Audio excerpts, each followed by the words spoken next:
रामपुर गांव में एक हरिराम नाम का जमींदार रहता था। उस जमींदार की 2 बेटियां थीं। उसकी बड़ी बेटी का नाम सुमन था। उसके सर पर बहुत ही कम बाल थे। उसका रंग भी सांवला था और छोटी बेटी का नाम गोरी था।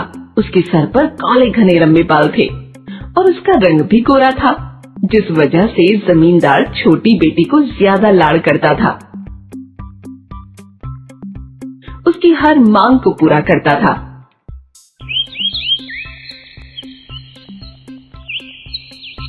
गौरी बेटा, कहाँ हो तुम? सुमन आवाज सुनकर अपने पिता के पास आती है और बोलती है, पिताजी आपने मुझे बुलाया? मोतीराम सुमन को देखकर गुस्से से बोला, मैं तुम्हें क्यों बुलाऊंगा? कितनी बार बोला है तुम मेरे सामने बताया करो, पर तुम मानती ही नहीं हो। पर मुझे ऐसा लगा जैसे आपने मुझे बुलाया है, इसलिए मैं यहाँ आई हूँ।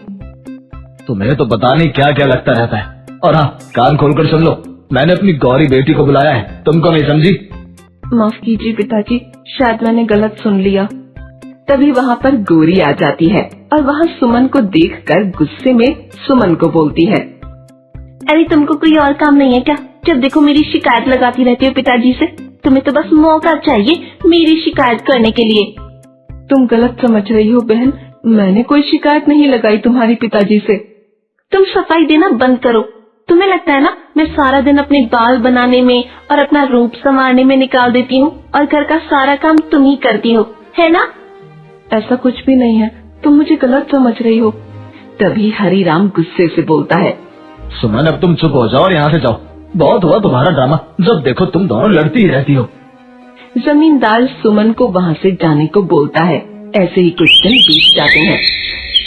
सुमन को हमेशा ही उसके पिता और उसकी बहन भला बुरा बोलते रहते हैं। और एक दिन, सुमन और गौरी तुम कहाँ हो? जल्दी से आओ मेरे पास। सुमन ने अपना नाम सुना तो वो बहुत खुश हो जाती है और बोलती है, पिताजी मुझे आवाज लगा रहे हैं आप? वो बहुत खुश हो जाती है और अपने कमरे से बाहर आती है और गोरी भी वहाँ आ जाती है। पिताजी आपने मुझे बुलाया, कोई काम है क्या? क्या पिताजी आपने मुझे भी बुलाया था या फिर मैंने कुछ गलत सुना? दोनों को देखकर हरिराम बोलता है, नहीं सुमन, तुमने कुछ गलत नहीं सुना, मैंने तुम दोनों को ही बुलाया था। अच्छा पिताजी। मैंने तुम दोनों की शादी तय कर दी है। पास के गांव में अगर तुम दोनों को कुछ बोलना है तो बोल सकती हो। नहीं पिताजी, आपने जो भी मेरे लिए सोचा होगा अच्छा ही सोचा होगा। हाँ पिताजी, जैसा आपको ठीक लगे आप वैसा ही करो। उसके बाद कुछ दिनों में दोनों की शादी हो जाती है। गोरी की शादी एक बड़े घर में होती है और सुमन की एक गरीब किसान के साथ। एक दिन सुमन और किसान बाजार से सामान लेकर घर जा रहे थे। तभी उन्हें रास्ते में गोरी मिली। कैसी हो बहन, ठीक तो हो ना? हाँ, पिताजी ने मेरी शादी इतने बड़े घर में की है तो मैं तो खुश ही रहूंगी ना। गोरी किसान की तरफ देखती है और बोलती है, एक बात समझ में नहीं आती, तुमने इससे शादी कैसे कर ली? ना तो इसके सर पर बाल है, ना ही ये दिखने में सुंदर। तुमको इसे अपनी पत्नी बोलने में शर्म नहीं आती क्या? बहन जी, आप ऐसे क्यों बोल रही हैं? रंग रूप ही सब कुछ नहीं होता है। इस जमाने में रंग रूप ही सब कुछ होता है। मुझे तो इसे अपनी बहन कहने में भी शर्म आती है। भगवान ने इसको मेरी बहन क्यों ही बनाया? आप ऐसे मत बोलिए, ये मेरी पत्नी है। कोई इसकी बेइज्जती करेगा मैं बिल्कुल भी बर्दाश्त नहीं करूंगा, चाहे फिर कोई भी क्यों ना हो। तुम क्या पागल हो जो इसके लिए मुझसे लड़ रहे हो? अच्छा समझ आया, तुम्हारी शादी भी तो नहीं हो रही होगी, इसलिए तुमने इससे शादी कर ली। कहते हैं ना, एक अंधा एक कोड़ी, राम मिलाई जोड़ी। गोरी उन दोनों पर हंसती है और वहाँ से चली जाती है। अपने पति की बेइज्जती होते देख सुमन को बहुत बुरा लगता है। सुमन घर में अकेले बैठे सोचती है, शायद मुझे इस दुनिया में नहीं रहना चाहिए। मेरी वजह से सबको शर्मिंदा होना पड़ता है। पहले तो पिताजी और गोरी ही हुआ करते थे, लेकिन अब मेरे पति को भी होना पड़ रहा है। सुमन ये सोचकर रोते हुए घर से निकल जाती है और एक घने जंगल में पहुंच जाती है। तभी उसे रास्ते में एक कुटिया दिखती है। अरे, इस कुटिया के पास जो पेड़ पौधे हैं वो मुरझा रहे हैं और यहाँ कितनी गंदगी हो रखी है। कोई नहीं, मैं इन सब पेड़ पौधों में पानी डाल देती हूँ और यहाँ सफाई कर देती हूँ। सुमन को पास में एक तालाब दिखता है।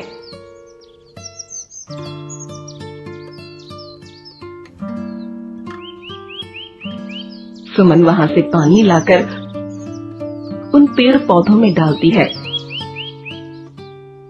और वहाँ सफाई कर देती है। तभी पेड़ पौधे बोलते हैं, तुम कौन हो बेटी? तुम्हारा स्वभाव देखकर मैं बहुत प्रसन्न हुआ। तुम हमेशा खुश रहो बेटा। बेटी मैं बहुत खुश हूँ। तुम्हारी इस दया भाव से तुम्हारे सारे दुख दर्द हमेशा के लिए दूर हो जाएंगे। तभी कुटिया के पास एक साधु आता है और साधु देखता है कि कुटिया के पास इतनी साफ सफाई और पेड़ पौधे लहरा रहे हैं। ये देख साधु खुश हो जाता है। वो सुमन की तरफ देखता है और सब समझ जाता है। तुम कौन हो बेटी?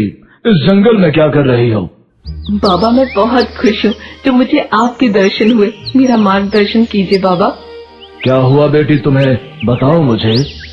बाबा क्या ही बताऊँ आपको। आपको तो सब पता है मेरे दुख दर्द के बारे में। मुझ पर दया कीजिए बाबा। बाबा सुमन के सर पर हाथ रखते हैं और वो सब समझ जाते हैं। अच्छा सुन बेटी, पास ही में जो तालाब है उसमें एक डुबकी लगा कर आओ। ध्यान रहे एक ही डुबकी लगानी है। ठीक है बाबा, आप जैसा कहेंगे मैं वैसा ही करूँगी। सुमन उस तालाब में जाती है, एक डुबकी लगाती है। सुमन जैसे ही डुबकी लगाती है वो हैरान हो जाती है। अरे ये कैसे हुआ? मेरे बाल इतने लंबे और घने और मेरा रंग इतना गोरा कैसे हो गया? सुमन बहुत खुश होती है और बाबा के पास जाती है। बाबा आपकी दया से ये सब कुछ हुआ है, आप महान हो। बाबा सुमन को एक टोकरी देते हैं जिसमें बहुत सारे गहने, हीरे और अनमोल रत्न होते हैं। ये लो बेटी, ये टोकनी तुम्हारे लिए। और हाँ, इसमें से तुम कितना भी निकाल लोगी तब भी ये कभी खाली नहीं होगी। सुमन बाबा का धन्यवाद करती है और टोकरी लेकर वहाँ से घर के लिए चल देती है। सुमन को रास्ते में जाता देख गौरी देख लेती है और वो सुमन को इतना सुंदर और उसके लंबे घने बाल देख हैरान रह जाती है। गौरी उसके पास जाती है कि तुम्हारे बाल इतने लंबे और घने और तुम्हारा रंग रूप इतना सुंदर कैसे हुआ? और तुम्हारे पास गहनों से भरी ये टोकरी कहाँ से आई? सुमन जंगल में जो कुछ हुआ वो सब कुछ गौरी को बता देती है। गौरी को उसकी बात सुनकर लालच आ जाता है। मैं भी जंगल में जाऊंगी और तुमसे अधिक धन और रंग रूप लेकर आऊंगी। ये बोलकर गौरी जंगल के लिए निकल जाती है।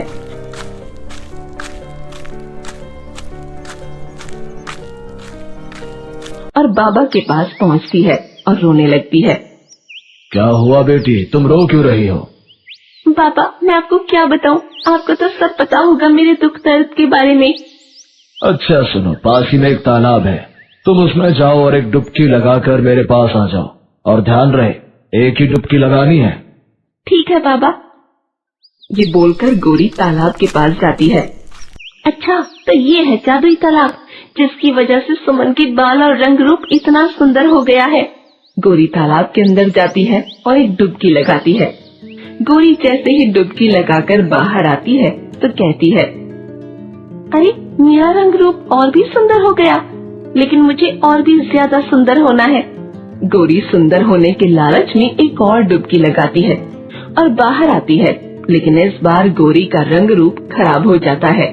ये देखकर वो हैरान हो जाती है और बार बार डुबकी लगाती रहती है, लेकिन उसका रंग पहले जैसा नहीं होता। वो रोते हुए बाबा के पास जाती है। बाबा ये क्या हुआ?